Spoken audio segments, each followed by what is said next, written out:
तो आज हम अर्थमेटिक प्रोग्रेशन का एनसीईआरटी के क्वेश्चंस को देखेंगे। 5.1 आप सबने इंट्रोडक्शन वीडियो में मैंने आपको समझा दिया था कि किस तरह से आपको 5.1 को करना है, और 5.1 मेरे हिसाब से आप सबने वीडियो देखकर प्रैक्टिस करा होगा। तो 5.1 में क्वेश्चंस की बात करें तो एक्सरसाइज 5.1 में क्वेश्चन टोटल आपके पास 4 है।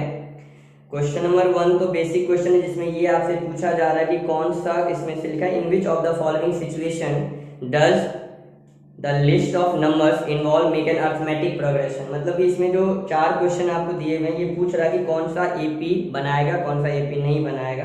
तो आप इसको आप ट्राई करिएगा, बहुत नॉर्मल क्वेश्चन है। क्वेश्चन 2, क्वेश्चन 3 और क्वेश्चन 4, ये तीनों के तीनों क्वेश्चन मैंने पिछली क्लास में ही डिस्कस कर लिया था, मैंने वहां पे आपको हिंट दे दिया था। जैसे क्वेश्चन नंबर 2 में आपसे पूछ रहा है कि इसमें आपको फर्स्ट टर्म दे रखा है, जो कि जैसे लाइक फर्स्ट टर्म गिवन है, फर्स्ट में जैसे a10, और कॉमन डिफरेंस भी गिवन है जैसे d10। तो आपको ये क्वेश्चन बोल रहा है कि फाइंड फर्स्ट 4 टर्म, मतलब आपको a दे दिया, आपको a2, a3, a4 और a5 बोल रहा है निकालने को। जैसे सपोज कि एक क्वेश्चन मैं अभी कर देता हूं, आप देख लीजिए। तो 5.1 की बात कर रहे हैं, 5.1 क्वेश्चन नंबर 2 पार्ट 1। तो कह रहा है a की वैल्यू है 10 बच्चों, और d की वैल्यू कितनी है बच्चों, 10 है। और क्वेश्चन ये कह रहा है कि राइट फर्स्ट 4 टर्म, पहले 4 टर्म आपको फाइंड करने हैं। मतलब a तो पता है ना, तो हम डायरेक्टली a2 से निकालेंगे। डायरेक्टली कहां से निकालेंगे, a2 से निकालेंगे। a2 को हम कैसे लिखेंगे, a प्लस डी।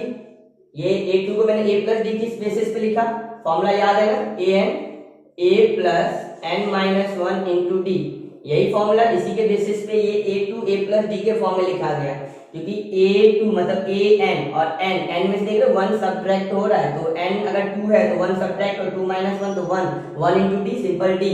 तो एक माइनस करते हुए चलना है आपको आसानी से, जहां यहाँ पे an में जो भी n लिखा होगा 1 सब्ट्रैक्ट कर दोगे। तो a2 a प्लस डी, तो a कितना है बच्चों हमारे पास 10, और d कितना है हमारे पास 10, तो कितना हो गया बच्चों 20, है ना। तो a2 की वैल्यू 20 हो गया। मुझे अब a3 निकालना है। a3 क्या होगा, a प्लस 2d, 1 माइनस करेंगे। a की वैल्यू कितना है 10, 2, d की वैल्यू कितना बच्चों 10, तो 10 प्लस 2 इंटू 10 20, कितना आ गया 30।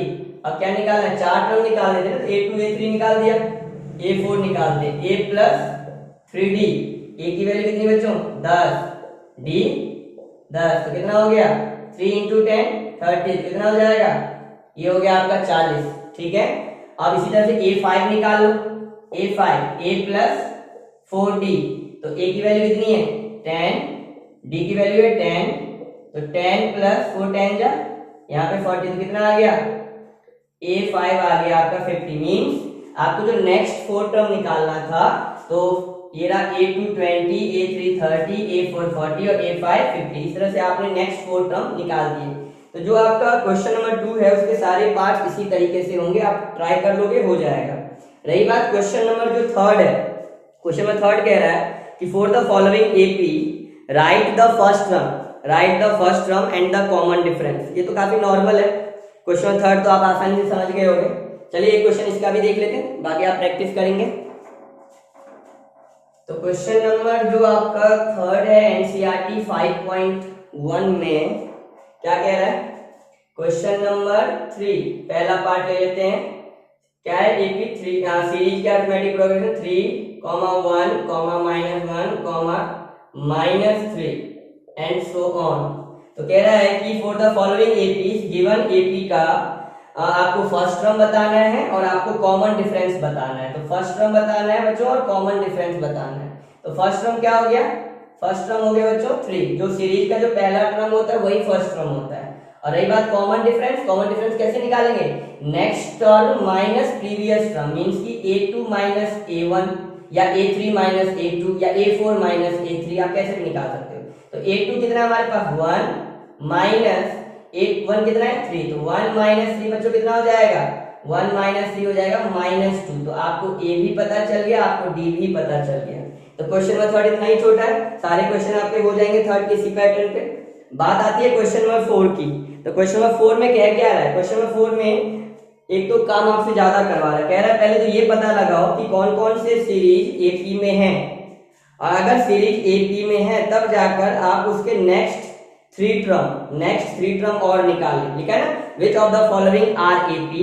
फर्स्टली आपको पता लगाना है कि क्वेश्चन नंबर 4 के अंदर कि ये आपके क्वेश्चन नंबर 4 में लगभग 15 पार्ट हैं, 15 पार्ट्स दे रखे हैं। तो 15 के 15 पार्ट्स में आपको ये पता लगाना है पहले कि कौन सा पार्ट एपी में है या कौन सा नहीं है। जो एपी में होगा, और एपी में कैसे पता लगाते हैं, अगर कॉमन डिफरेंस सेम होगा सीरीज का तो अरिथमेटिक प्रोग्रेशन है, अगर कॉमन डिफरेंस सेम नहीं होगा तो अरिथमेटिक प्रोग्रेशन नहीं है।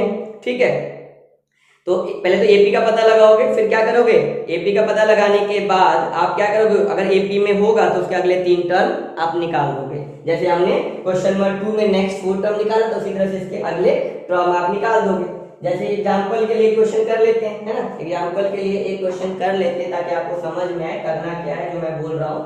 तो जैसे क्वेश्चन नंबर 4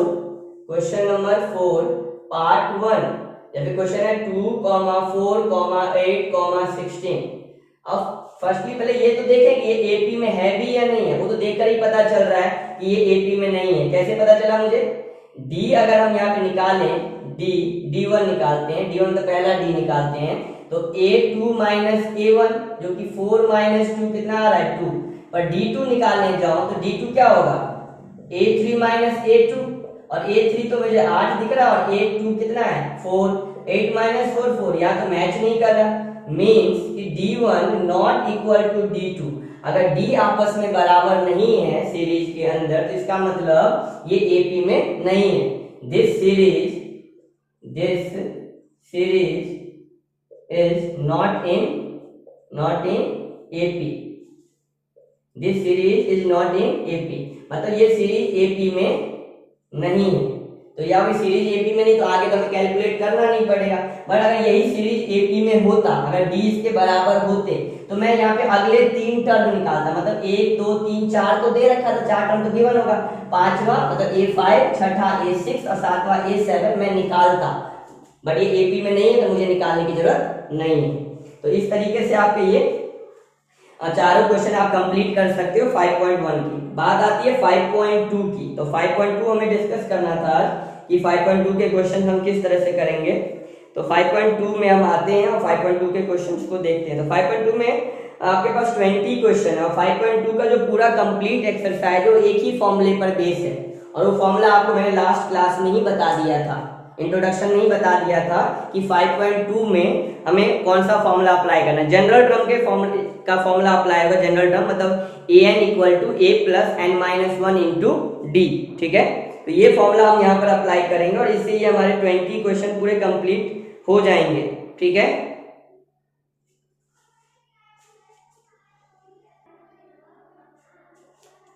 तो 5.2 के क्वेश्चन को देखते हैं। 5.2, 5.1 तो आप कंप्लीट कर लोगे। 5.2 क्वेश्चन नंबर 1 की बात करते हैं। तो क्वेश्चन नंबर 1 के अंदर है बच्चों 5 पार्ट्स हैं। वहाँ पे क्वेश्चन नंबर 1 में ये कह रहा है कि जो ये बॉक्स के अंदर में जो मिसिंग वैल्यू है तो उस मिसिंग वैल्यू को आपको फाइंड करना है। और यहाँ पे टोटल 5 पार्ट है। फर्स्ट क्वेश्चन में 5 पार्ट है। पांचों पार्ट में से पहले पार्ट में an मिसिंग है, दूसरे पार्ट में d मिसिंग है, तीसरे पार्ट में आपका a मिसिंग है, चौथे पार्ट में आपका n मिसिंग है, पांचवें पार्ट में आपका an मिसिंग है। तो हर पार्ट में एक एक टर्म मिसिंग है। तो ये पांचों पार्ट का जो क्वेश्चन होना है वो एक ही फॉर्मूले से होना है, an equal to a plus n minus 1 into D. इसी फॉर्मूले से ये आपका पांचों के पांचों क्वेश्चन होंगे। तो ये कितने टर्म दिख रहे हैं आपको, एक टर्म, दो टर्म, तीन टर्म, चार टर्म, मतलब यहाँ पे 4 हैं जो कि हमें फाइंड करना है। an और d, यही 4 चीजों में से 3 चीज आपको गिवन है और चौथी चीज आपको क्वेश्चन कह रहा है फाइंड करके बताइए। जस्ट सपोज कि इसमें से मैं आपके लिए मान लीजिए पहले का 5वां पार्ट बताऊं। अगर पहले का मैं 5th पार्ट की बात करूं तो सारे क्वेश्चन एक ही पैटर्न पे होंगे। तो मैं 5th बता रहा हूँ जस्ट सपोज। तो 5th वाले में हमें क्या क्या दे रखा है, a की वैल्यू 3.5 दे रखा है, d की वैल्यू बच्चों 0 दे रखा है और n की वैल्यू आपको 105 दे रखा है और कहा है कि an फाइंड करके बताओ। तो बता देंगे ना, सब कुछ पता है, यहाँ पे बस क्या करना है फॉर्मूले में आके पुट कर दो, है ना। तो an हमें निकालना है तो an को an ही रख दो। फॉर्मूला लिख लेते हैं a plus n minus 1 into D. तो a की जगह पे कितना आ गया 3.5 प्लस n की जगह पे कितना आ गया 105, फॉर्मूले का -1 और d की जगह पे कितना आ गया 0, है ना। 3.5 प्लस 105 माइनस 1 104।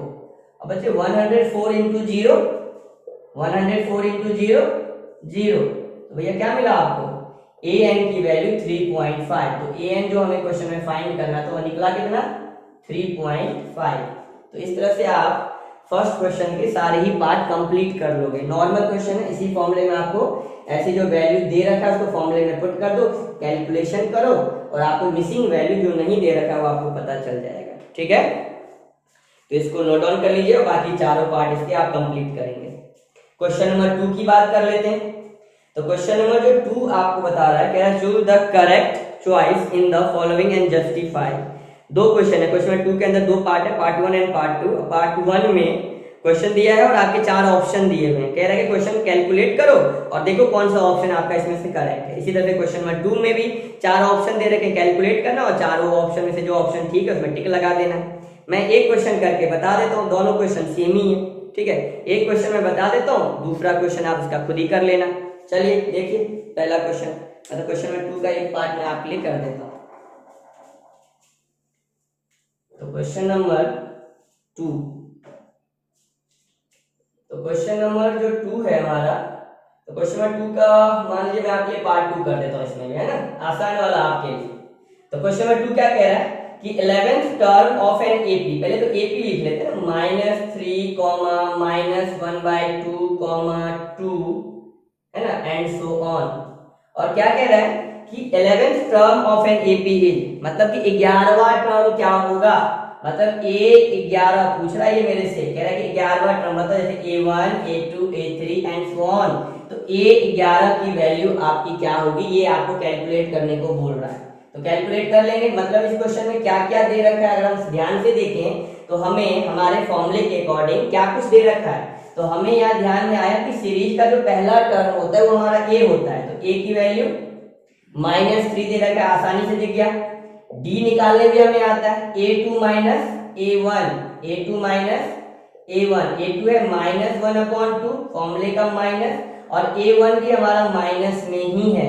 ध्यान से डबल साइन ब्रैकेट का प्रॉपर यूटिलाइज करोगे, नहीं यूज करोगे तो गलत होने के चांसेस बहुत ज्यादा होंगे।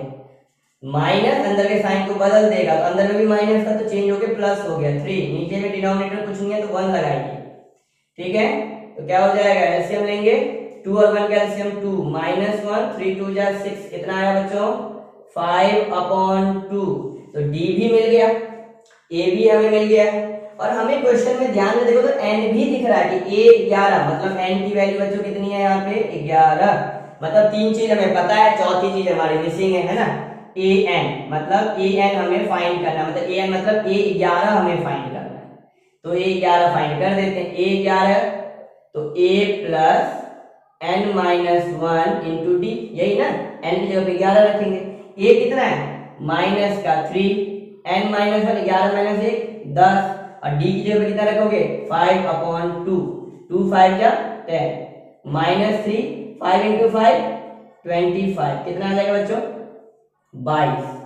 तो A11 की वैल्यू कितनी आ गई 22। ऑप्शन में है क्या 22, हाँ ऑप्शन के अंदर में आपका बी ऑप्शन है 22, तो हम बी ऑप्शन पे क्या कर देंगे टिक लगा देंगे। बी ऑप्शन है हमारा 22, तो हमारा ये करेक्ट ऑप्शन है क्वेश्चन नंबर 2 का, मतलब पार्ट क्वेश्चन नंबर 2 के पार्ट 2 का करेक्ट ऑप्शन क्या है 22। हमने कैलकुलेट कर लिया और टिक लगा दिया। ठीक, अब क्वेश्चन नंबर 3 देखते हैं। क्वेश्चन नंबर 3 के अंदर में टोटल 5 पार्ट है, ठीक है, और ये पांचों पार्ट नॉर्मल है। 2 तरीके के क्वेश्चन है क्वेश्चन नंबर 3 के अंदर में, आपको मिसिंग बॉक्स फिल करना है, मिसिंग बॉक्स की फिलिंग करनी है।